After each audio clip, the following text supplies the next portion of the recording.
Saludos, comunidad de Shade. Tengo una pregunta que hacerles. ¿Qué hora marca en su reloj y desde qué ciudad nos están hablando? Dejen en los comentarios aquí abajo y también su nombre, para que podamos responder a todos. Prepárense para escuchar hoy relatos que ocurrieron en San Luis Potosí. Siempre pensé que mi trabajo como ingeniero civil me mantenía en el terreno firme de lo medible y lo comprobable. Pasaba los días entre planos, cálculos y estructuras, sin dar cabida a supersticiones o historias de pueblo. Me llamo Marco. Vivía en Soledad de Graciano Sánchez, en San Luis Potosí, con mi esposa Catarina y nuestra hija Celina, de apenas 5 años. Nuestra rutina era sencilla. Yo pasaba la mayor parte del tiempo en la oficina o en visitas a obra. Catarina trabajaba en una primaria cercana, y al final del día nos reuníamos en casa para cenar juntos. A veces, los fines de semana, visitábamos a la familia en San Luis Potosí capital. Caminábamos por el centro, llevábamos a Celina a comprar dulces en los portales y encendíamos veladoras en la basílica. Era una vida común, sin grandes sobresaltos. Todo cambió cuando me asignaron un nuevo proyecto, la inspección estructural de la presa San José. Me lo presentaron como un trabajo de rutina, parte de un programa para revisar la integridad de infraestructuras históricas. La presa había sido construida a finales del siglo XIX y seguía en pie, abasteciendo de agua a la ciudad. El gobierno quería saber si era viable restaurarla sin alterar su valor histórico. Para mí, era una oportunidad interesante, algo que me permitía unir la ingeniería con el respeto al patrimonio. Al comentar el proyecto con algunos conocidos, noté un silencio incómodo. Algunos vecinos, sobre todo los mayores, reaccionaron con una seriedad que me sorprendió. Uno de ellos mencionó en voz baja que la presa estaba maldita, que en su construcción habían muerto varias personas, incluso niños, y que no era un lugar al que uno debiera acercarse de noche. Yo sonreí con cortesía, sin dar mucho crédito. Pensaba que eran exageraciones o recuerdos distorsionados por el tiempo. Catarina, sin embargo, me dijo después que ese lugar siempre le había provocado una inquietud extraña, como si pesara sobre él una sombra que no se disipaba. Decidí llevarlas a una primera visita de día para que conocieran el sitio y quitarle dramatismo a todo aquello. Celina estaba entusiasmada. Siempre mostraba curiosidad por lo que yo hacía y me preguntaba constantemente cómo se construían los edificios, los puentes, las presas. Catarina aceptó acompañarme, aunque noté cierta tensión en su manera de caminar cuando llegamos al lugar. Recuerdo claramente esa primera impresión. La presa San José se alzaba imponente, con sus muros de piedra y concreto oscuros por la humedad, como una cicatriz monumental en medio del paisaje.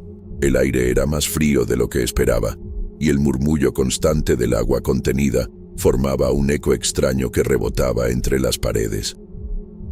No había multitudes ni visitantes, solo un silencio denso, roto a ratos por el canto lejano de un pájaro.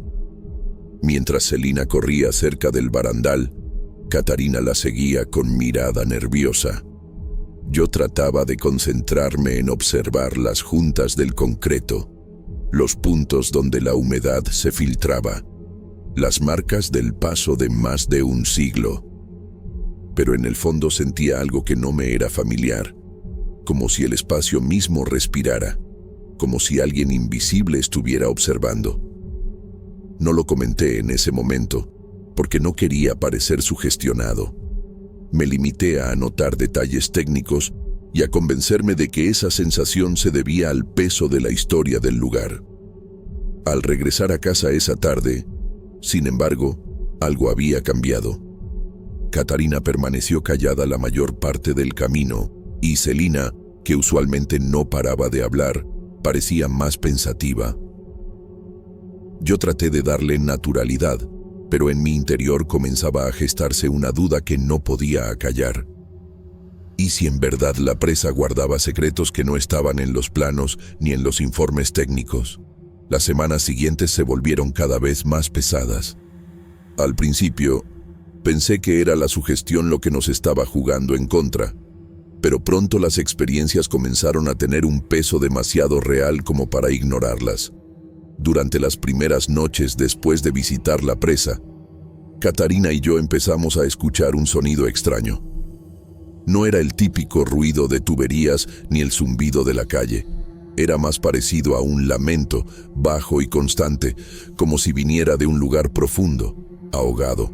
Había momentos en que parecía que provenía del mismo suelo de la casa, y otras veces lo percibía como si lo trajera el viento desde la dirección de la presa. Al cerrar los ojos, me parecía el llanto de un niño que no encontraba consuelo. Celina empezó a despertarse gritando en la madrugada. Cuando lográbamos tranquilizarla, nos decía con voz temblorosa que había visto niños nadando dentro de su cuarto. Lo más perturbador era que insistía en que esos niños no tenían rostro, solo cuerpos que se movían en silencio. Catarina se desesperaba al escucharla, porque nuestra hija nunca había inventado cosas así. Yo trataba de racionalizarlo como pesadillas, pero en el fondo me costaba trabajo creer que una niña de 5 años pudiera inventar escenas tan específicas. En la presa, las cosas no iban mejor. Algunas de las herramientas que dejaba ordenadas en el área de trabajo desaparecían sin explicación, y al día siguiente las encontraba en lugares imposibles.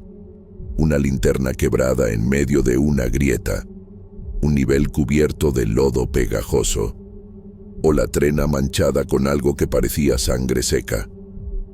Limpiaba todo con cuidado, pero en la siguiente visita, otra vez aparecían igual o peor. Empecé a sospechar de un saboteo, pero el equipo que trabajaba conmigo lo negaba con convicción. No había razón aparente para que alguien quisiera entorpecer el proyecto. Catarina comenzó a enfermarse. Al principio eran simples dolores de cabeza, pero después se volvieron tan intensos que tenía que acostarse a media tarde.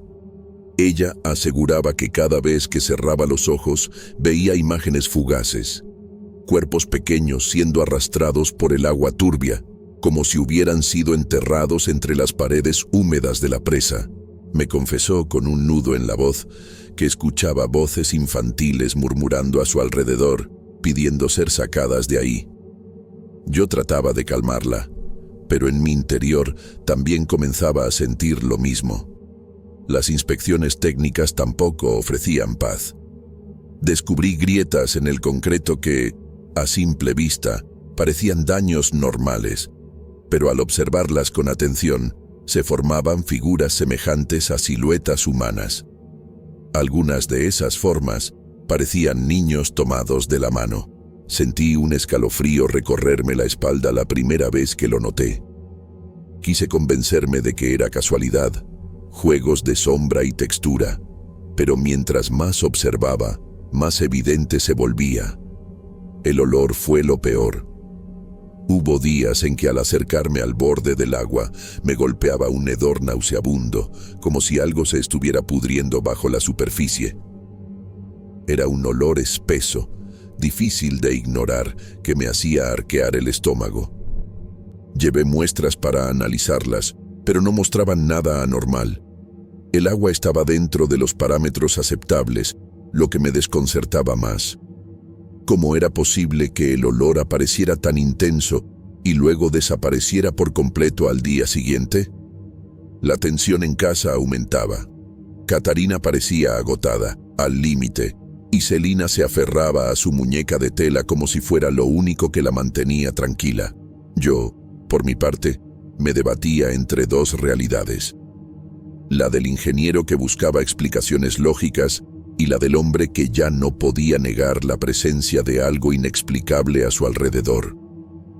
Había noches en que me sorprendía a mí mismo sentado en la oscuridad, escuchando esos gemidos ahogados, preguntándome si en verdad la presa ocultaba algo más que agua contenida. Fue entonces cuando comencé a pensar que, si quería respuestas, Tendría que buscarlas directamente en las profundidades de la presa. La idea era absurda, peligrosa incluso, pero la sensación de estar siendo observado y perseguido por esas voces me estaba empujando poco a poco hacia una decisión inevitable.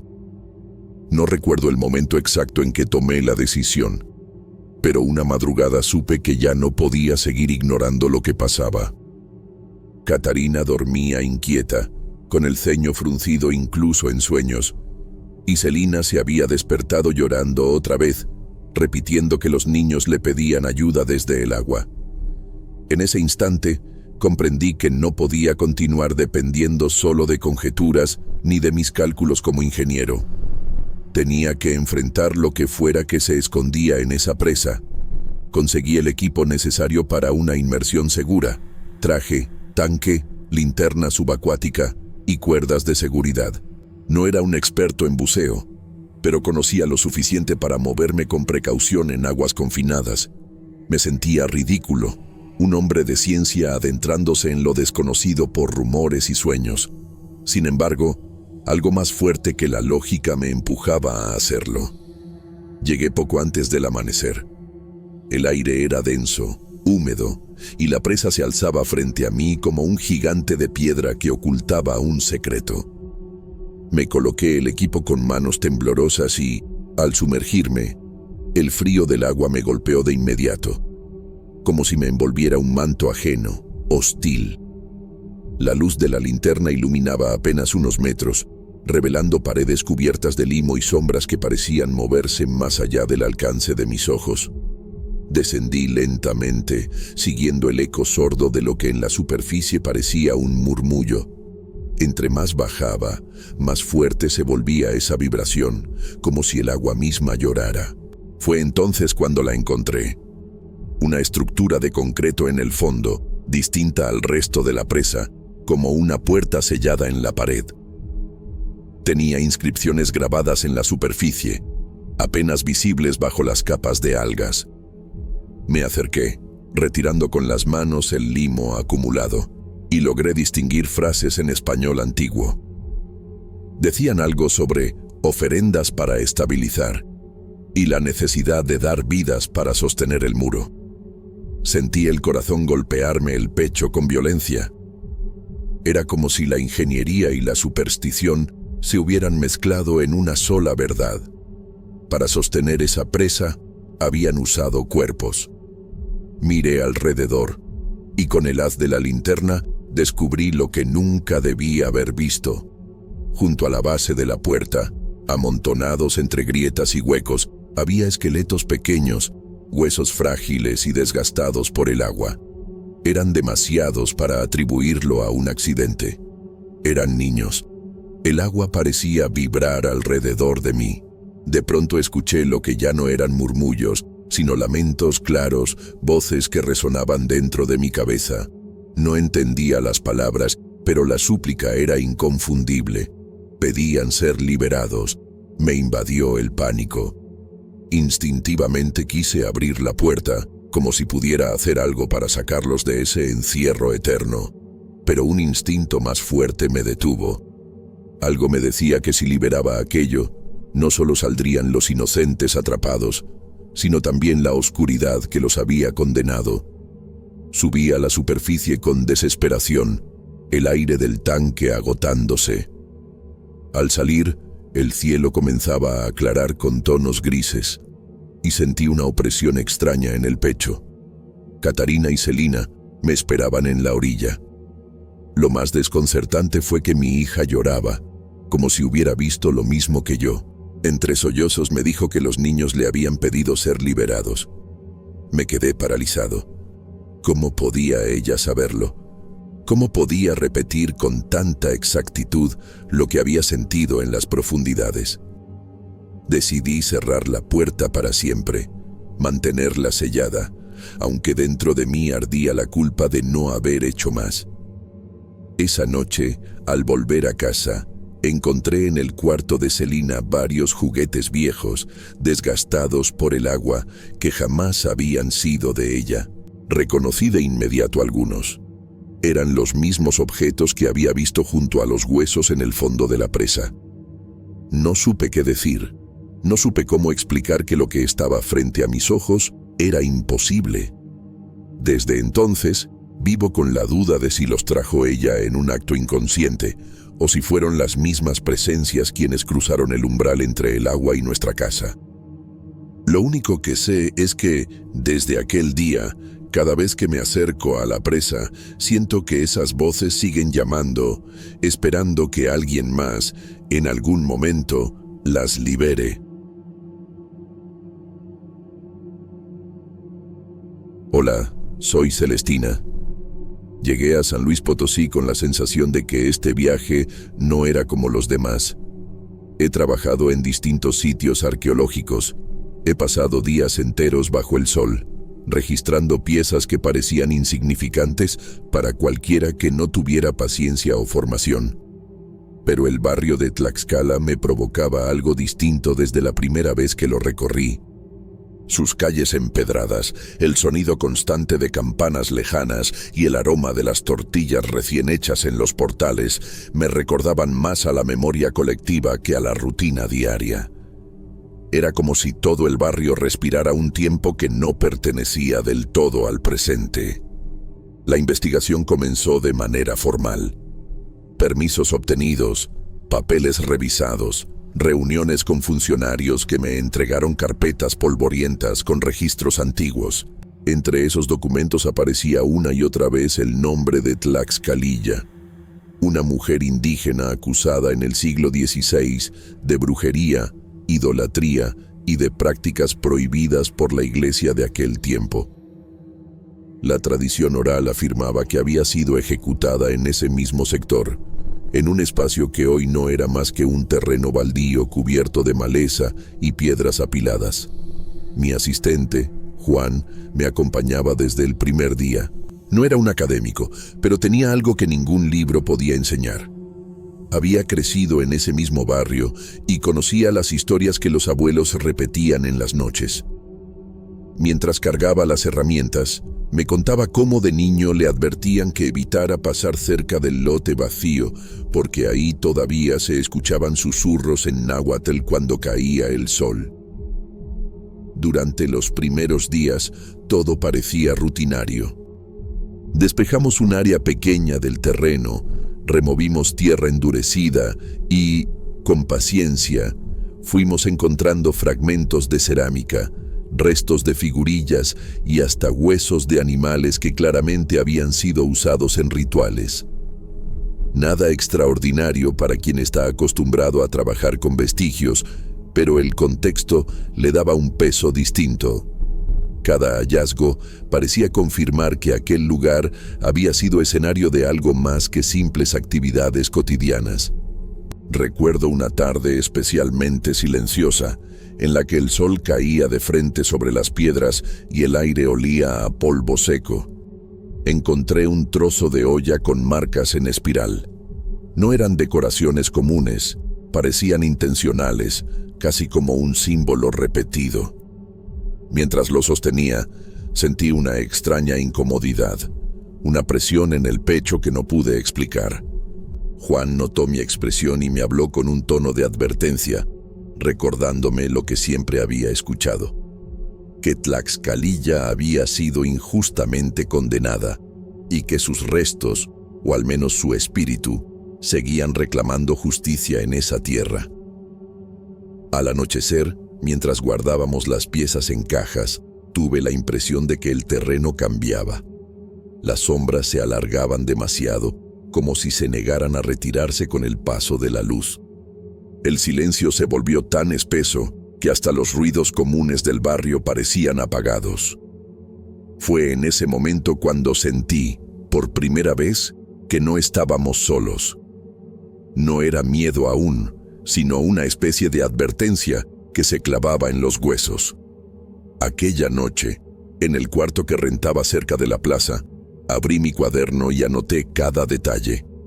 Los fragmentos, los documentos encontrados en el archivo y la sensación que me había acompañado al final del día.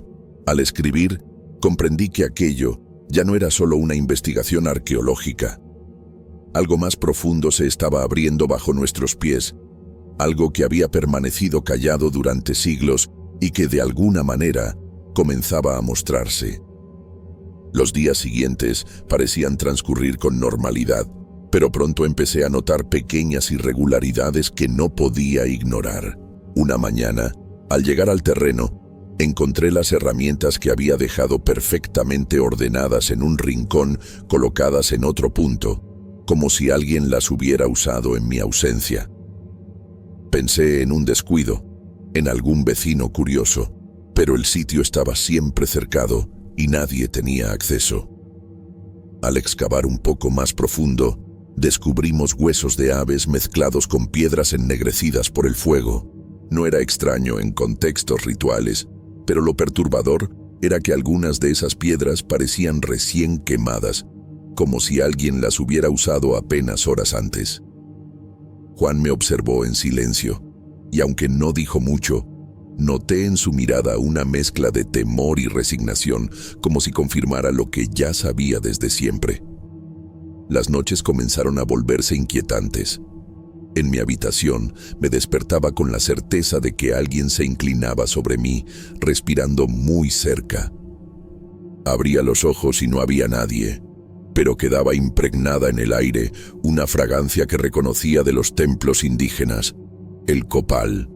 Era imposible que ese aroma apareciera de la nada, en un cuarto cerrado, sin altar ni incienso encendido. En el sitio de excavación, el ambiente también cambiaba. Recuerdo claramente una tarde en la que el viento se detuvo por completo. De pronto, escuché un murmullo bajo, un susurro en una lengua que no dominaba. No tardé en comprender que era náhuatl, y aunque no lograba captar todas las palabras, sí distinguí repeticiones que se clavaban en mi mente. Juan me confesó que también las escuchaba, que no eran alucinaciones. A partir de ese momento, la frontera entre lo tangible y lo invisible se hizo más delgada. Documentos que había dejado sobre la mesa amanecían con manchas de tinta, formando símbolos que no recordaba haber escrito. En ocasiones, al girar la cabeza rápidamente, alcanzaba a ver sombras que se deslizaban entre los árboles secos del terreno. Lo más perturbador era el silencio. Ya no se escuchaban risas de niños jugando en la calle, ni los vendedores ofreciendo sus elotes al anochecer.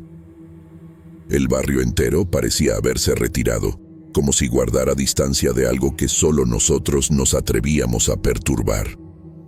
Mis emociones comenzaron a dividirse entre la fascinación y el miedo.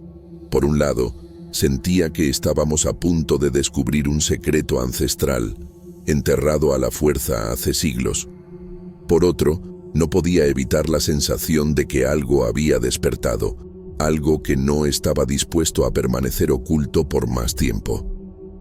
Esa noche escribí en mi cuaderno que el terreno ya no era solo un espacio arqueológico, era un umbral. Y cada vez que lo cruzábamos, los ecos del pasado se hacían más fuertes, como voces que habían esperado demasiado para ser escuchadas. Nunca olvidaré el momento en que la investigación dejó de ser solo observación y se convirtió en algo que me sobrepasaba. Todo comenzó cuando, mientras examinábamos un pequeño fragmento de barro con símbolos circulares, sentí un calor intenso recorriendo mi cuerpo, un ardor que me obligaba a cerrar los ojos. La tierra bajo mis manos parecía palpitar y un silencio absoluto cubrió el terreno, como si el mundo hubiera dejado de existir alrededor. Al abrir los ojos, ya no estaba sola del todo. Sentí presencias invisibles moviéndose cerca de mí, susurros apenas audibles en náhuatl, con un ritmo que parecía penetrar directamente en mi cabeza. Intenté alejarme, pero mi cuerpo no respondía del todo. Era como si una fuerza antigua se hubiera unido a mi respiración y mis latidos. Juan se dio cuenta de inmediato y trató de ayudarme, sosteniendo mis brazos y caminando a mi lado mientras me recordaba, sin palabras, que debía mantener la calma. Pero las voces eran insistentes, y pronto comprendí que no solo estaba siendo testigo, estaba siendo habitada. En los días que siguieron, la posesión se intensificó. Mi diario apareció con símbolos que no recordaba haber trazado, mezclados con palabras en náhuatl. Mis manos parecían tener voluntad propia. Dibujaban, escribían y señalaban lugares del terreno que yo misma desconocía. La sensación era angustiante. Comprendía todo lo que ocurría, pero no podía detenerlo. Juan comenzó a preparar un ritual que había aprendido de los abuelos, usando hierbas locales, copal y dibujos en círculos para contener lo que nos estaba sobrepasando. Recuerdo la tarde en que decidió ejecutar el ritual dentro del terreno. Colocó las hierbas en un patrón preciso y encendió el copal, mientras yo permanecía en el centro de un círculo trazado con sal y tierra. Al principio, parecía que no pasaba nada, y un miedo profundo me invadió. Pensé que quizás habíamos ido demasiado lejos, que algo en mí ya no podría regresar. Pero luego, los susurros se hicieron más intensos, y sentí como una corriente invisible recorría mi columna, subiendo y bajando, mezclando recuerdos de siglos con los míos propios. Mi conciencia se mezclaba con algo antiguo, algo que sabía más de la tierra y del barrio que yo misma. Vi fragmentos de ceremonias olvidadas, rostros de los que habían sido condenados y ejecutados, y sentí un dolor profundo por la injusticia que Tlaxcalilla había sufrido. Juan se movía con precisión entre los círculos y las hierbas, derramando líquido de plantas que liberaban humo blanco. Todo parecía una danza ancestral, donde cada gesto era crucial para que no me perdiera del todo. Hubo un instante en que pensé que nunca volvería a ser yo. Mi visión se oscureció, sentí mis fuerzas desaparecer y entendí que algo dentro de mí había tomado control. Pero también sentí la determinación de Juan. Su presencia, aunque callada, era un ancla que me mantenía conectada a mi cuerpo. Poco a poco, y gracias al ritual, la presión en mi mente comenzó a ceder. Sentí que las voces retrocedían, que las sombras que me rodeaban se disipaban, aunque el cansancio y el miedo dejaron cicatrices profundas. Al terminar, estaba exhausta, cubierta de sudor, con el corazón acelerado y una sensación extraña de vacío y alivio. El terreno parecía haberse calmado, aunque un silencio pesado permanecía, cargado de algo que no se podía nombrar. Comprendí que habíamos logrado algo, pero que aquello no había terminado realmente. Cuando finalmente sentí que la fuerza que me había poseído retrocedía, un alivio profundo me recorrió, mezclado con un cansancio que parecía atravesar cada fibra de mi cuerpo. El terreno estaba silencioso, como si hubiera vuelto a su estado natural, aunque con un peso invisible que se podía percibir con solo mirar el suelo y las piedras. Creí que todo había terminado. Sin embargo, al buscar a Juan, me di cuenta de que no estaba. Sus herramientas habían quedado en el sitio, su mochila, sus pertenencias, todo intacto, pero él no. Al principio pensé que había ido a buscar ayuda o que se había adelantado, pero un sentimiento de vacío comenzó a crecer dentro de mí. Recorriendo el terreno, la ansiedad se transformó en una certeza terrible. Juan había desaparecido. Días después, en mi pequeño alojamiento cercano a la plaza, encontré algo que me heló la sangre. Una carta doblada, escondida bajo mi cuaderno de notas. La abrí con manos temblorosas y entre líneas trazadas con una caligrafía que reconocí al instante. Juan explicaba que su desaparición no era casual. Decía que había cumplido su propósito, que ahora formaba parte de la tierra de Tlaxcala, convertido en un guardián silencioso del barrio, unido para siempre a los espíritus que allí habitaban.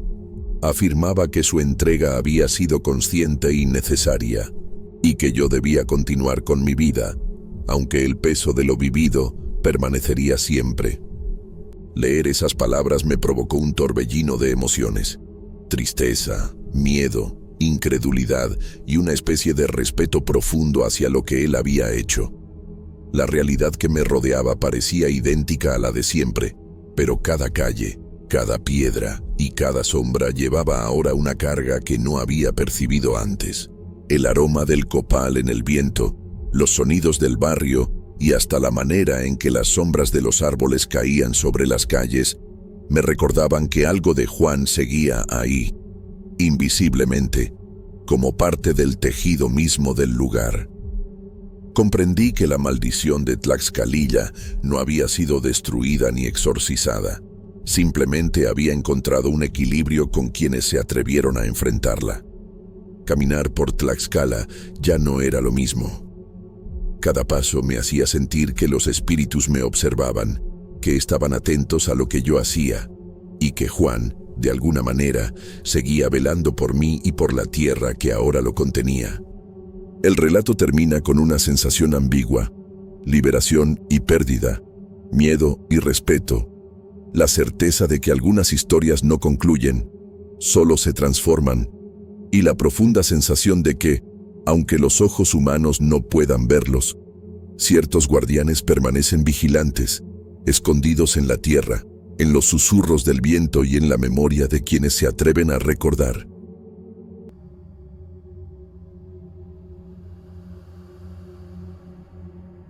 Aquel día decidí recorrer nuevamente el Mercado Hidalgo en San Luis Potosí, como solía hacer los fines de semana. La luz de la mañana iluminaba los pasillos estrechos y el aire estaba cargado con el olor a frutas maduras, tortillas recién hechas, flores y especias.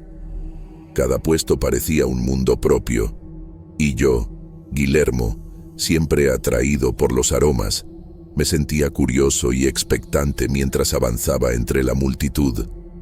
Una pequeña banca llamó mi atención. Los frascos de vidrio estaban alineados con cuidado, cada uno con etiquetas manuscritas que casi parecían reliquias. Detrás del mostrador, Silvia observaba a los clientes con ojos penetrantes y una expresión que mezclaba amabilidad y atención. Su cabello negro estaba recogido en un moño sencillo, y su delantal tenía bolsillos llenos de pequeñas muestras que ofrecía a quienes se acercaban. Había algo en su manera de moverse que hacía evidente su profundo conocimiento de los perfumes. Entre los frascos, uno se destacó inmediatamente. Era pequeño, antiguo, con un rótulo descolorido que apenas se podía leer. Silvia indicó de manera indirecta que se trataba de un perfume raro, uno de los pocos que había llegado a su colección. Cuando lo olí, un escalofrío recorrió mi espalda. Era un aroma intenso y envolvente, imposible de describir con palabras. Dulce y amargo al mismo tiempo, como si contuviera recuerdos que yo nunca había vivido. Sin pensarlo demasiado, decidí comprarlo. Esa noche, al aplicar el perfume en mis muñecas y cuello, los sueños comenzaron de inmediato. No eran sueños comunes. Me encontraba en un mercado antiguo, silencioso y apenas iluminado, caminando entre pasillos vacíos. Una mujer de mirada triste me seguía entre las sombras, buscando algo en mí que yo no comprendía. Su presencia me generaba una mezcla de fascinación y temor que me mantuvo despierto gran parte de la noche. Al despertar, el aroma parecía haber impregnado mi habitación, incluso sin haber usado más perfume. Durante el día siguiente, cada olor de la ciudad parecía recordarme a aquella fragancia. La panadería olía más intensa de lo habitual. Los puestos de flores desprendían un aroma extraño y dulce. Y hasta el café de la mañana parecía llevar consigo un dejo de aquel perfume. Sentía que algo en mi interior había cambiado. Una sensación de conexión con algo que no podía explicar. Así comenzó todo. Un perfume que prometía misterio y encanto, pero que, sin que yo lo supiera, empezaba a transformar mis días y mis noches, mezclando la realidad con sueños que parecían tan vivos que me costaba distinguirlos del mundo real. No pasó mucho tiempo antes de darme cuenta de que aquel perfume no se limitaba a mis muñecas o a mi habitación. Comencé a percibir su aroma en los lugares más inesperados. Al subir al transporte público, sentí esa fragancia flotando entre la multitud, intensa y dulce, envolviéndome de manera casi asfixiante. Intenté racionalizarlo, pensando que tal vez eran recuerdos olfativos que mi cerebro asociaba con el perfume. Pero la persistencia y la claridad del aroma me hicieron dudar. Incluso en la biblioteca donde solía leer, el perfume apareció. Estaba concentrado en un libro, intentando ignorar el murmullo de las páginas y los pasos de otros lectores, cuando de repente sentí aquel olor que me aceleró el corazón. Me levanté y recorrí los pasillos buscando alguna explicación, pero no había nadie cerca que pudiera haberlo aplicado. Me sentí atrapado en una especie de trampa invisible y una mezcla de miedo y fascinación me recorrió de pies a cabeza. Cada día era más difícil concentrarme. Las calles de San Luis Potosí, las tiendas, los cafés, incluso los parques cercanos, se llenaban con esa fragancia que parecía anticipar mi presencia. Empecé a llevar un cuaderno donde anotaba cada encuentro con el aroma, tratando de mantener un registro racional, como si escribirlo pudiera darme control sobre lo que estaba sucediendo. Sin embargo, cuanto más escribía, más sentía que el perfume jugaba conmigo, como si tuviera conciencia propia. Silvia notó mi cambio, aunque nunca dijo nada directamente. Solo me miraba con esa expresión tranquila, como si supiera lo que estaba experimentando y dejaba que yo mismo descubriera los efectos del perfume.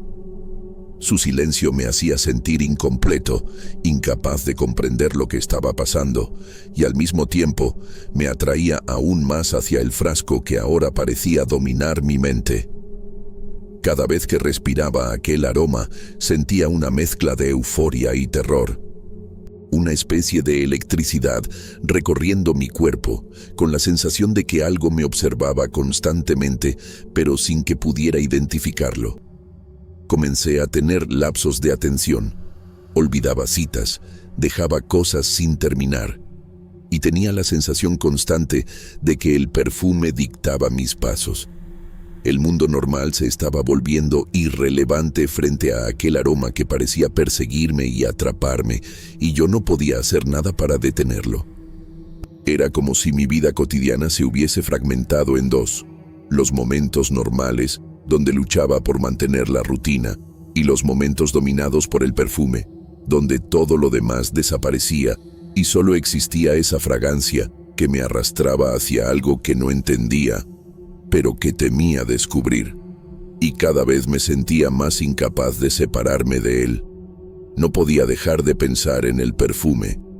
Cada vez que cerraba los ojos, el aroma invadía mi memoria y mis sentidos, como si quisiera contarme algo que no estaba listo para comprender.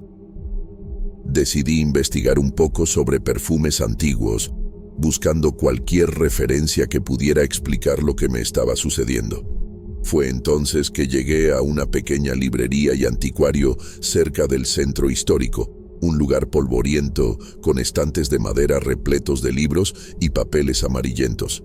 Mientras revisaba documentos antiguos sobre fragancias y fórmulas de principios del siglo XX, algo llamó mi atención. Un sobre casi desintegrado, con el mismo aroma que me había obsesionado desde el primer día. Abrí cuidadosamente la carta y descubrí una escritura a mano, datada de 1920. Cada palabra parecía impregnada de aquel aroma que me había perseguido. La carta estaba dirigida a una mujer llamada Silvia, aunque no era la Silvia que conocía en el mercado, sino alguien que había vivido hacía más de 100 años. El contenido de la carta me heló la sangre. Hablaba de un perfume hecho con esencias de almas perdidas, describiendo los efectos que yo ya había sentido. Sueños vívidos, una sensación de ser observado constantemente y la incapacidad de escapar del aroma una vez que se había impregnado en la vida de alguien. La letra, temblorosa y antigua, relataba cómo cada persona que poseía el perfume se sentía atraída, fascinada y lentamente atrapada en su influjo. Sentí una mezcla de miedo y fascinación mientras sostenía la carta. Todo lo que había experimentado hasta ese momento comenzaba a tener sentido. Los olores inesperados en lugares cotidianos, los lapsos de atención, la sensación constante de que algo me vigilaba. Todo apuntaba a que el perfume no era simplemente un aroma exquisito, sino algo mucho más poderoso y peligroso de lo que podía imaginar. Decidí llevar la carta a Silvia, buscando respuestas. Cuando se la mostré, su expresión no cambió, pero pude percibir un leve asentimiento con la cabeza, una confirmación silenciosa de lo que temía. De manera indirecta, comprendí que el perfume que me había vendido era único, antiguo, y que contenía algo que escapaba a toda explicación racional. Un poder que atrapaba la mente y el alma de quien lo poseía. Esa noche me acosté con la carta junto a mi cama y el frasco de perfume al alcance de la mano. La sensación de ansiedad se mezclaba con una curiosidad casi enfermiza. Me sentía atrapado entre dos mundos: el mundo normal que conocía y aquel influido por el perfume, donde cada aroma, cada sombra y cada susurro parecían cobrar vida, susurrando secretos que no podía comprender por completo. El miedo y la fascinación se habían vuelto inseparables y no sabía cuánto tiempo más podría resistirme a la atracción del aroma que ya estaba dominando mi existencia. Nunca imaginé que un perfume pudiera cambiar tanto mi vida. Aquella noche, con la carta antigua a mi lado y el frasco frente a mí, sentí una presión extraña en el pecho. No era solo ansiedad. Era como si algo dentro del perfume supiera que yo estaba consciente de su poder y empezara a reclamarme. Cada aroma, cada respiración me acercaba más a algo que no podía ver, pero que sentía profundamente. Al día siguiente decidí devolver el frasco a Silvia. Caminé por el mercado con una mezcla de miedo y determinación, sintiendo cada paso como si estuviera siguiendo una corriente invisible que me llevaba de regreso a la banca. Cuando se lo ofrecí, su mirada no cambió, pero percibí un leve asentimiento que me hizo entender, de manera indirecta, que ella sabía lo que iba a suceder. Era imposible explicarlo con palabras. Su silencio y su calma me aterraban más que cualquier grito.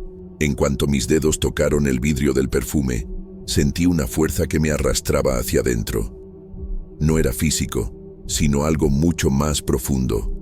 Mi conciencia, mi mente, mi ser entero parecía comprimirse, como si estuviera siendo absorbido por aquel aroma. Intenté apartarme, gritar, resistir, pero todo se volvió borroso. Mis recuerdos, mis pensamientos, incluso mi identidad empezaron a disolverse dentro de la fragancia. Podía sentir las almas de otros atrapadas antes que yo, mezclándose con la mía, una eternidad de susurros y recuerdos ajenos que se fundían con los míos. El mundo exterior desapareció. Solo existía el perfume, un océano invisible que me rodeaba y consumía. Podía ver fragmentos de vidas pasadas atrapadas en su aroma. Sentía sus miedos, sus deseos, su desesperación. Entendí que nunca volvería a ser libre. El frasco que alguna vez compré como un tesoro se convirtió en mi prisión eterna, y la fascinación inicial se transformó en un terror absoluto. Ahora, mientras escribo esto, o más bien mientras recuerdo que fui, sé que cualquiera que se acerque al perfume puede terminar como yo, atrapado, consciente pero impotente, perdido en un aroma que nunca se desvanece. Silvia sigue en el mercado Hidalgo, vendiendo sus perfumes como si nada ocurriera. Y yo, dentro del frasco, observo y espero, parte de esa fragancia que nunca se olvida, eternamente prisionero del perfume que elegí por curiosidad y deseo.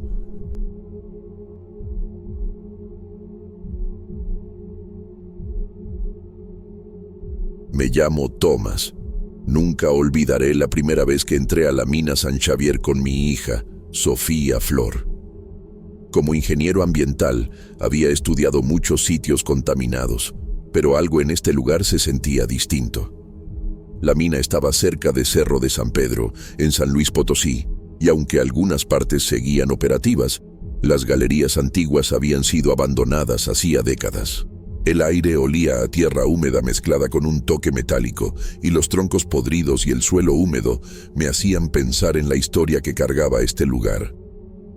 Sofía estaba emocionada. Llevaba su cámara y un micrófono de campo, siempre buscando registrar sonidos que revelaran la vida, o lo que quedaba de ella, en estos rincones olvidados. Mientras caminábamos, el guardián de la mina, un hombre mayor que había trabajado aquí toda su vida, nos acompañaba. Su andar era lento, sus manos curtidas y su mirada cargada de recuerdos que prefería no compartir del todo. Nos señaló algunas galerías colapsadas y me habló de los mineros que nunca salieron vivos, enterrados bajo toneladas de roca y polvo. Yo asimilaba la información con mi mirada en los instrumentos de medición que llevaba, registrando niveles de mercurio en el suelo y en el agua estancada. Las primeras horas transcurrieron en silencio, roto únicamente por el eco de nuestros pasos y el goteo constante del agua filtrándose por las paredes. Sofía, intrigada, comenzó a grabar los sonidos de las galerías. Al principio eran solo gotas y corrientes de agua, pero luego notamos algo extraño. Algunos ecos parecían arrastrar algo pesado, un sonido que no se correspondía con ningún objeto que pudiéramos ver. Sentí un escalofrío recorrer mi espalda, algo que no podía atribuir únicamente a la humedad o al frío de la mina. Al avanzar, los troncos podridos crujían bajo nuestros pies y el olor a tierra mojada se mezclaba con un dejo químico, quizás del mercurio en las filtraciones del suelo. Revisando mis instrumentos, confirmaba la contaminación, pero había algo que los números no podían explicar. Una sensación de opresión, como si la mina misma nos observara. Sofía miraba de reojo las sombras que danzaban con la luz de nuestras linternas, y pude notar su respiración acelerada. El guardián nos contó historias de los mineros antiguos, de accidentes que nunca se registraron y de trabajadores que desaparecieron sin dejar rastro. Mientras hablaba, su voz temblaba ligeramente al mencionar los nombres de aquellos que habían sido olvidados. Yo intenté concentrarme en mi trabajo, pero cada sonido de agua goteando o corriente deslizándose por las paredes me hacía mirar alrededor, buscando algo que sabía que no encontraría. Al caer la noche, nos alejamos de las galerías principales. Sin embargo, revisando las grabaciones de Sofía, notamos algo inquietante. Ecos que no coincidían con nuestros movimientos, repeticiones de sonidos que sugerían pasos o susurros apenas audibles. Sentí un nudo en el estómago. Era como si la mina estuviera viva y nuestras presencias fueran intrusas en un espacio que llevaba siglos guardando secretos. Sofía me miraba, y aunque no dijo nada, sus ojos reflejaban la misma inquietud que yo sentía. Esa primera noche, al dormir en la cabaña cercana, tuve dificultad para conciliar el sueño. La sensación de que algo nos había seguido persistía, y cada ruido del viento entre los árboles me hacía recordar los ecos grabados en la mina. No podía imaginar lo que vendría, pero algo me decía que habíamos apenas rozado la superficie de lo que la mina San Xavier guardaba en su interior. Al día siguiente regresamos a la mina. Sofía insistió en que quería explorar más galerías antiguas y grabar sonidos que pudieran revelar la historia de los mineros que trabajaron allí. Yo accedí, aunque un hilo de inquietud me recorría la espalda. La primera sensación de miedo no había desaparecido, y había algo en el aire húmedo y cargado de mercurio que me hacía sentir observado. Mientras avanzábamos, Sofía se detuvo varias veces, como si percibiera algo detrás de ella. Yo no veía nada, pero su gesto y la manera en que respiraba más rápido me hicieron prestar atención. Podía notar el ligero temblor en sus manos, el ceño fruncido mientras miraba los rincones oscuros. El guardián se movía detrás de nosotros con cuidado, advirtiéndonos indirectamente que algunas galerías tenían mala fama y que era mejor no profundizar demasiado. Durante la mañana, mis sueños comenzaron a perseguirme incluso despierto. Recuerdo cerrar los ojos un momento para descansar y visualizar los rostros de mineros cubiertos de fuligem, implorando ayuda sin palabras, solo con sus gestos y miradas. Sentía el peso de su desesperación, como si me recordara que estaban atrapados en algo más que la muerte. Un recuerdo eterno, un lamento sin descanso. Los equipos de medición comenzaron a comportarse de manera extraña. Los sensores de gases emitían pitidos repentinos sin razón aparente.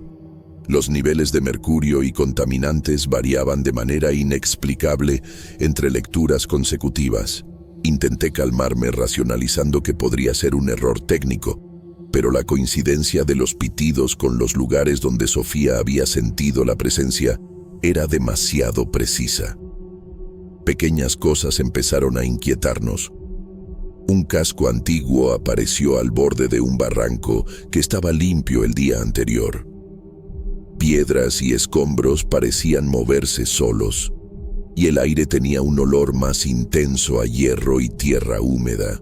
Sofía grababa todo, intentando mantenerse firme, pero podía ver cómo su respiración se aceleraba y cómo sus ojos buscaban sombras entre las paredes húmedas de la mina.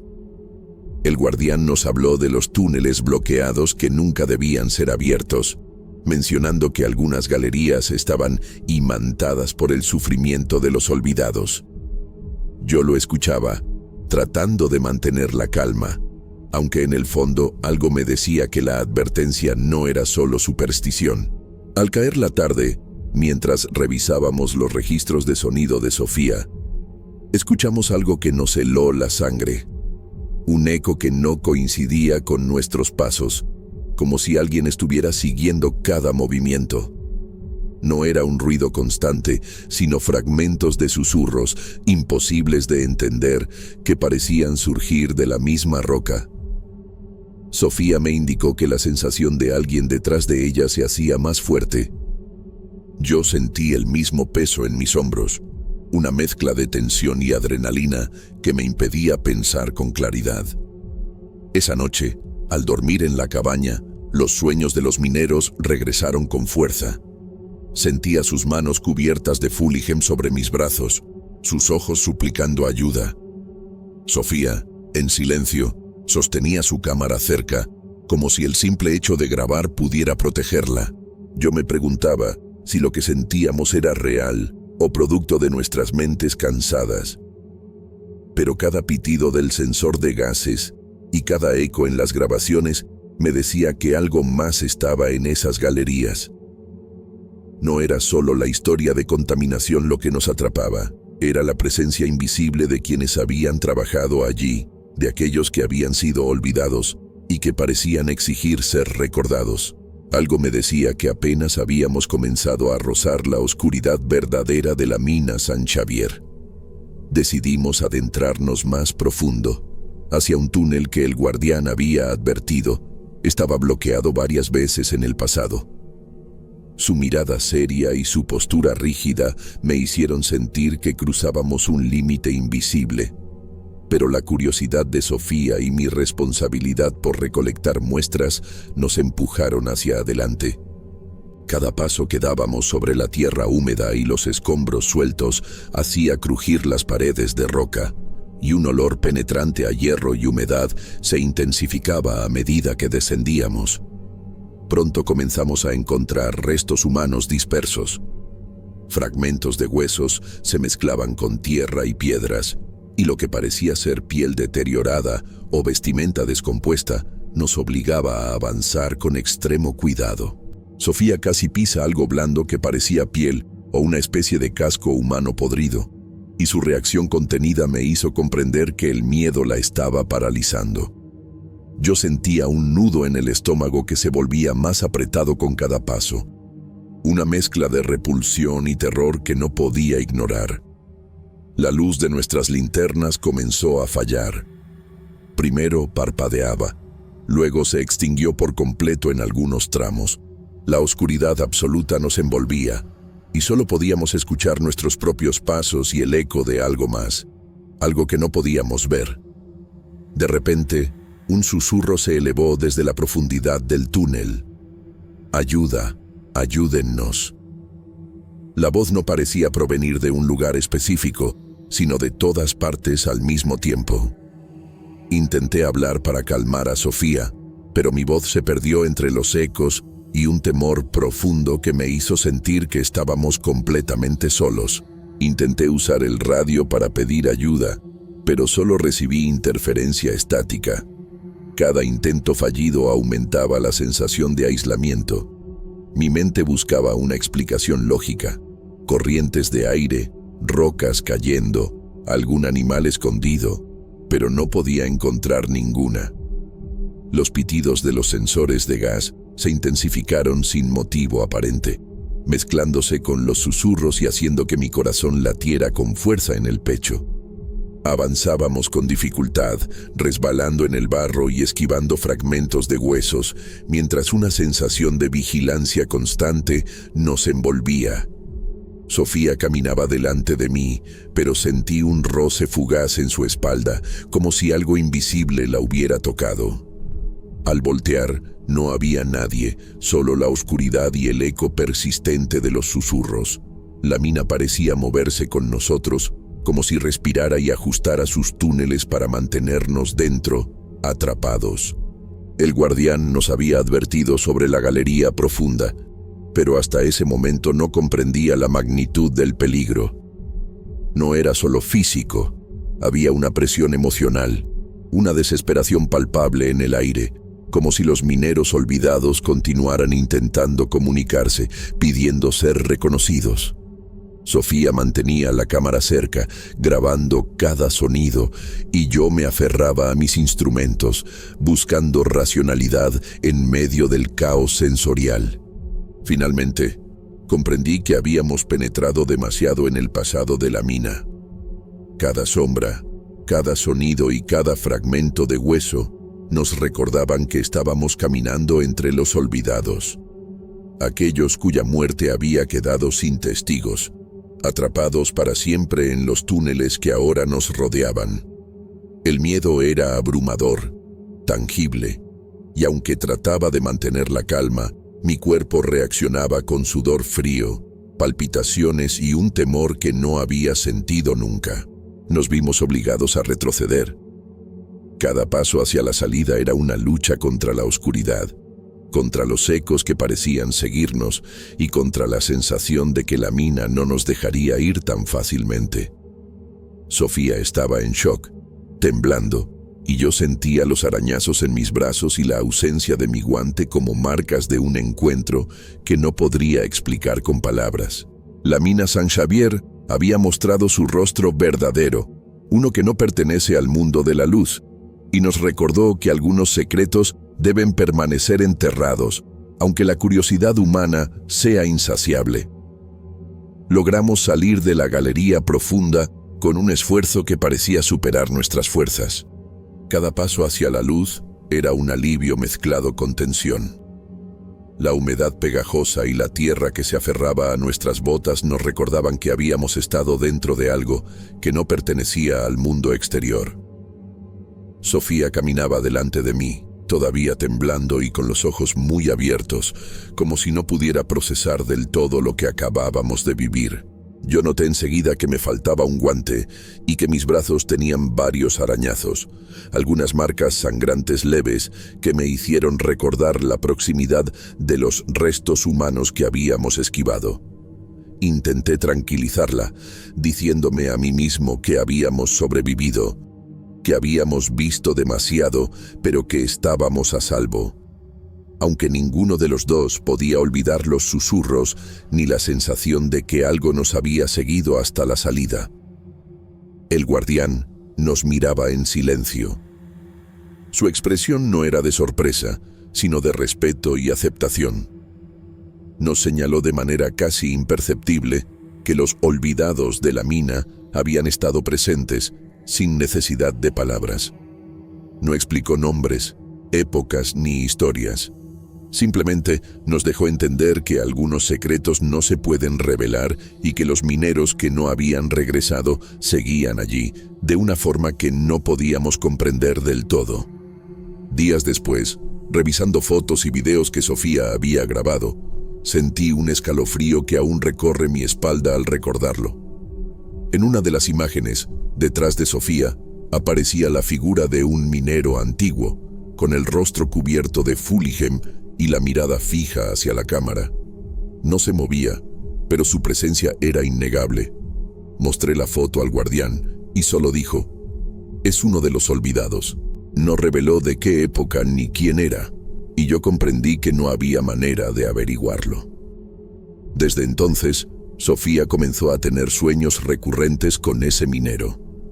En ellos, sus ojos suplicaban cuidado, y parecía pedir silencio y respeto al mismo tiempo, repitiendo una palabra que se grabó en su memoria: «Cuídame».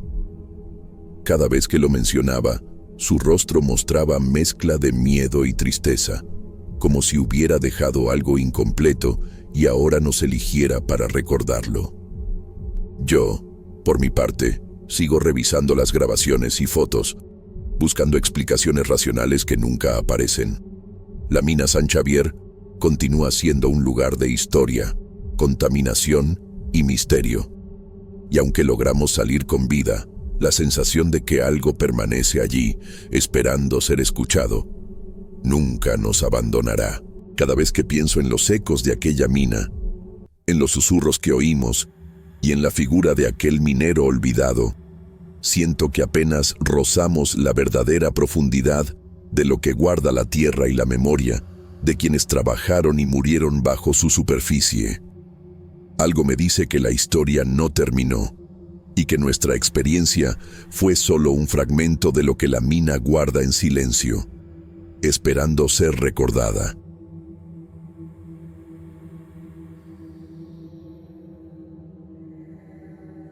Nunca olvidaré el día en que llegué al río Santiago por primera vez. Soy Verónica. Desde que era niña, había escuchado historias sobre sus aguas tranquilas pero misteriosas, llenas de leyendas que los pescadores contaban entre risas y advertencias. Yo había venido como bióloga, con la intención de estudiar la fauna local, pero algo en el río me hacía sentir que no estaba allí solo por ciencia. Renato me esperaba en la orilla, con su sombrero de paja y la camisa gastada por el sol. Era un hombre robusto, de piel curtida, con ojos que reflejaban años de experiencia y respeto por el río. Me indicó con un gesto que lo siguiera mientras revisábamos un tramo donde él decía que la pesca era buena. Caminamos entre juncos y salgueiros que se inclinaban sobre el agua, sintiendo bajo nuestros pies el lodo húmedo y resbaladizo de la ribera. Al principio, todo parecía normal. El murmullo de la corriente, el canto lejano de los pájaros y el olor a tierra mojada. Pero al doblar una curva del río, algo me detuvo en seco. Allí, flotando sobre la superficie, había varios peces muertos. Algunos eran pequeños, otros más grandes, pero todos tenían marcas extrañas en el cuerpo. No eran simples mordeduras de aves o rasguños de otros animales. Eran líneas finas, precisas, casi como si alguien hubiera dibujado sobre ellos con cuidado. Un escalofrío recorrió mi espalda.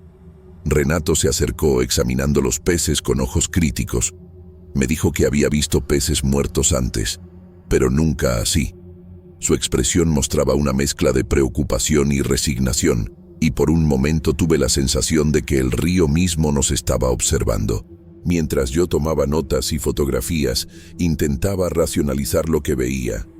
Contaminación, algún tipo de bacteria, quizá incluso un efecto del clima. Pero algo en la manera en que las marcas se repetían en cada pez me hacía dudar de cualquier explicación lógica. Recogí una muestra de agua cerca de los peces y noté un olor metálico muy sutil. Algo que no podía identificar y que me puso más nerviosa. Renato sugirió regresar al día siguiente para investigar más a fondo, aunque sus ojos no ocultaban cierto recelo. Había algo en el silencio del río, en la ausencia de los sonidos habituales de insectos y aves, que me hacía sentir que no estábamos solos. Caminando de regreso hacia el pequeño embarcadero, sentí un peso en el pecho, una mezcla de curiosidad y miedo. Algo en aquel río me hacía entender que sus aguas guardaban secretos que no estaban destinados a ser revelados. Y aunque todavía no lo sabía, aquella primera tarde sería apenas el inicio de algo mucho más oscuro. Al día siguiente decidí regresar sola al río. Renato había insistido en quedarse cerca del embarcadero, revisando otros tramos más seguros, pero yo no podía ignorar la curiosidad que me consumía. Tenía que entender qué había provocado la muerte de los peces y, de alguna manera, enfrentar la sensación inquietante que me había quedado desde la tarde anterior. Caminé por la orilla entre los juncos húmedos y el barro que se pegaba a mis botas. El sol estaba alto, pero la luz parecía débil entre las ramas de los árboles que se inclinaban hacia el río, como si quisieran observarme desde arriba. Mientras colocaba los frascos para tomar muestras, sentí un escalofrío que recorrió todo mi cuerpo. Al principio lo atribuí al viento que movía los árboles, pero pronto noté algo más. Un sonido tenue, casi imperceptible, que no provenía de los pájaros ni del agua corriente. Me concentré y lo escuché de nuevo. Era un susurro, tan suave que podría haberlo ignorado, pero había algo perturbador en él. Supe inmediatamente que estaba llamándome por mi nombre. Mi corazón comenzó a latir con fuerza y un nudo se formó en mi estómago. Intenté racionalizarlo, el viento, mi imaginación, algún insecto cerca del agua. Pero los susurros continuaban, persistentes, insistentes, rodeándome como si el río mismo quisiera hablarme. Miré la superficie del agua y por un instante tuve la sensación de que pequeñas ondas se movían con intención, formando patrones que no pertenecían a la corriente natural. Mis manos temblaban mientras sostenía el frasco de muestras. Sentí miedo real, un miedo que no podía ignorar ni racionalizar. Recordé las historias que Renato me había contado sobre ritos antiguos realizados en estas aguas, pero siempre pensé que eran exageraciones de los pescadores locales. Ahora, frente a esos susurros, comprendí que había algo en el río que escapaba a toda explicación. Cada paso que daba a lo largo de la orilla parecía acercarme más a algo que no podía ver completamente, pero que sentía con toda claridad. El río estaba vivo de una manera que no podía entender. Su silencio no era ausencia, sino espera. Y mientras tomaba nota de cada detalle, noté que el aire se volvía más pesado, como si la corriente misma me empujara hacia el centro del misterio. Decidí que debía regresar y contarle a Renato lo que estaba sucediendo, pero incluso mientras caminaba de vuelta, los susurros me acompañaban, repitiendo mi nombre con una suavidad inquietante. Cada repetición era un recordatorio de que el río Santiago no era un lugar para curiosos, y que algo en sus aguas quería hacerse notar. Al llegar al embarcadero, vi a Renato trabajando con calma, como si nada anormal estuviera ocurriendo, y me sentí aliviada. Aunque una parte de mí sabía que la tranquilidad era solo una ilusión. Algo en el río estaba empezando a acecharnos, y yo era consciente de que lo que había escuchado era apenas un aviso de lo que estaba por venir. Esa noche, el río parecía diferente. La luz de la luna iluminaba la superficie del agua, pero los reflejos se movían de manera extraña, como si cada onda tuviera vida propia. Renato decidió que iría a pescar solo en la curva donde habíamos encontrado los peces muertos. Yo lo acompañé hasta la orilla, observando desde la distancia, sintiendo un miedo que se mezclaba con la curiosidad que nunca me dejaba tranquila. El aire estaba frío y húmedo, con olor a tierra mojada y algas en descomposición. Cada crujido de los juncos y cada chapoteo de la corriente me hacía sobresaltar. Sostenía la linterna con fuerza, iluminando las sombras que parecían moverse a la orilla del río, y trataba de convencerme de que todo era normal. Pero algo en la forma en que Renato lanzaba la línea, concentrado y silencioso, me hacía sentir que esa noche no sería igual a ninguna otra. De pronto, el pequeño bote de Renato comenzó a moverse de manera extraña. Al principio pensé que había chocado con un tronco sumergido, pero la manera en que se inclinaba y vibraba era diferente, casi como si algo invisible lo estuviera empujando desde abajo. Llamé su nombre, esperando una señal, un gesto, algo que me asegurara que estaba bien. No hubo respuesta. El miedo se convirtió en pánico cuando vi que el bote comenzaba a alejarse lentamente hacia el centro del río, donde las aguas eran más profundas y oscuras. La corriente parecía más fuerte, más insistente, y los susurros que había escuchado durante el día regresaron, esta vez envolviéndome, llamándome de manera insistente. Intenté acercarme, moviendo mis pies por el lodo resbaladizo, pero cada paso se sentía más pesado, como si el río mismo quisiera detenerme. En cuestión de segundos, Renato desapareció entre la bruma de la noche y el reflejo plateado del agua. No hubo gritos, no hubo lucha visible, solo la sensación de vacío donde antes había estado él. Me quedé paralizada, con la linterna temblando entre mis manos y la sensación de que algo enorme, antiguo y consciente, nos observaba desde las profundidades. Mis pensamientos se agolpaban en mi cabeza. ¿Cómo explicar esto? ¿Cómo entender lo que acababa de pasar?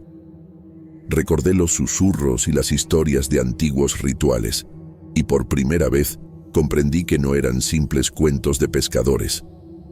Algo en el río Santiago estaba vivo de manera que desafiaba toda lógica, y Renato había sido absorbido por esa presencia silenciosa y paciente que había estado llamándonos todo el día. Me quedé en la orilla hasta que mis músculos comenzaron a doler por el frío y el miedo, observando cómo el río seguía tranquilo en la superficie, engañosamente sereno.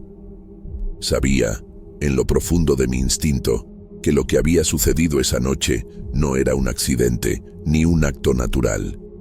Algo nos estaba reclamando, y yo ya no estaba segura de poder escapar del todo. Después de la desaparición de Renato, no podía dejar de mirar el río. Me senté en la orilla, con las botas hundidas en el barro frío, y cada sonido me hacía sobresaltar. El murmullo del agua, el crujido de los juncos, incluso el suave silbido del viento parecía un aviso. La luna se reflejaba en la superficie, pero la luz se movía de forma extraña, como si las sombras bajo el agua se retorcieran con vida propia. Fue entonces que lo vi. Primero pensé que era un reflejo o un tronco flotando, pero mi corazón se detuvo cuando distinguí una forma humana emergiendo lentamente desde lo profundo. La figura estaba quieta, suspendida bajo la corriente, y lo más aterrador eran sus ojos. Los de Renato. No había calidez ni reconocimiento en ellos, solo un vacío profundo que parecía absorber la luz de la luna. Intenté gritar, pero mi voz se ahogó en un nudo de terror. Mi cuerpo se congeló, y el barro bajo mis pies pareció ceder mientras el río comenzaba a rodearme con fuerza.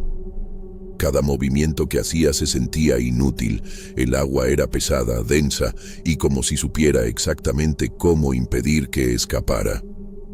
Los susurros regresaron, ahora más claros, más insistentes, y llamaban mi nombre desde todas direcciones. La presencia de Renato estaba allí, pero ya no era él. Era parte del río, parte de esos susurros que se extendían bajo la superficie.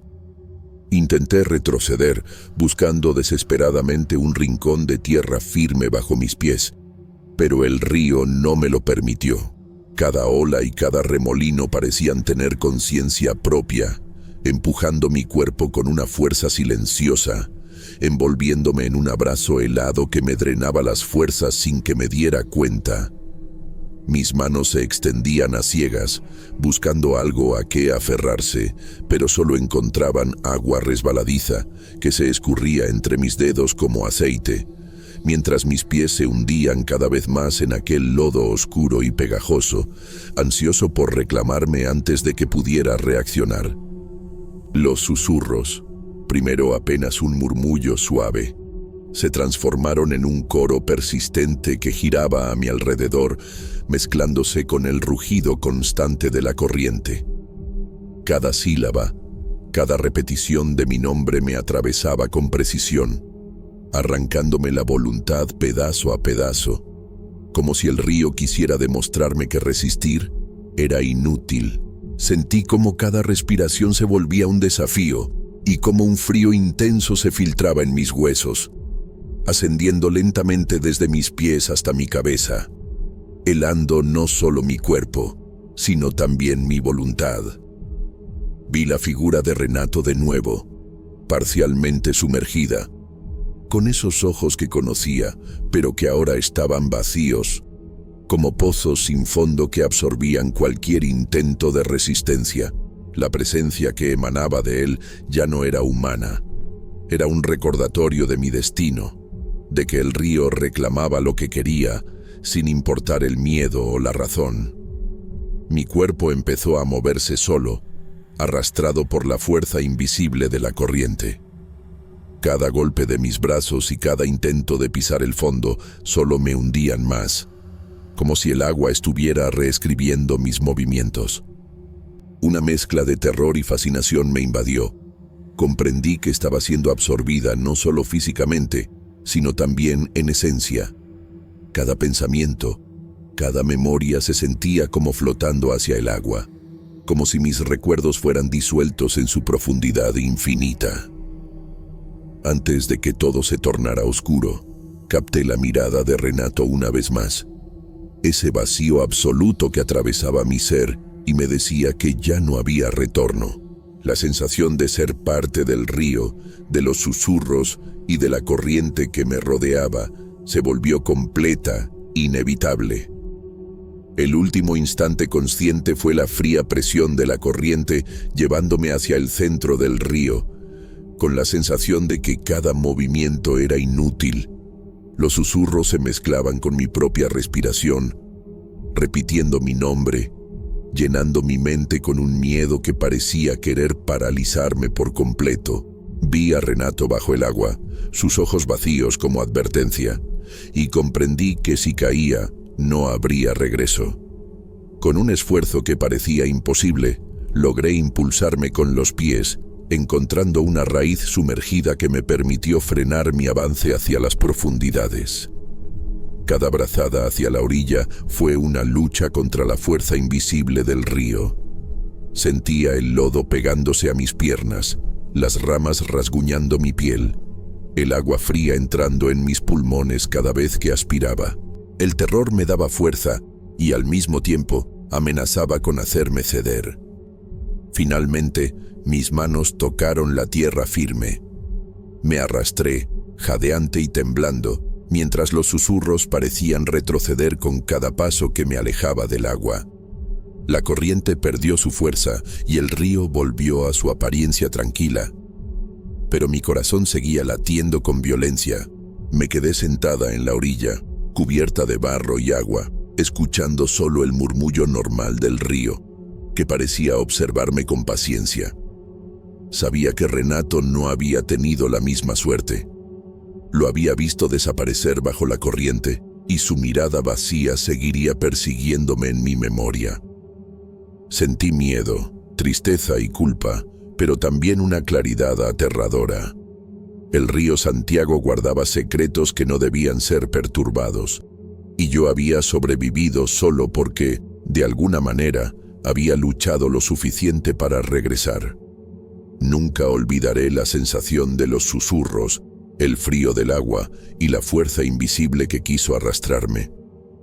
Cada vez que paso cerca del río, escucho todavía un eco de aquellos nombres y sé que algo o alguien sigue allí, esperando.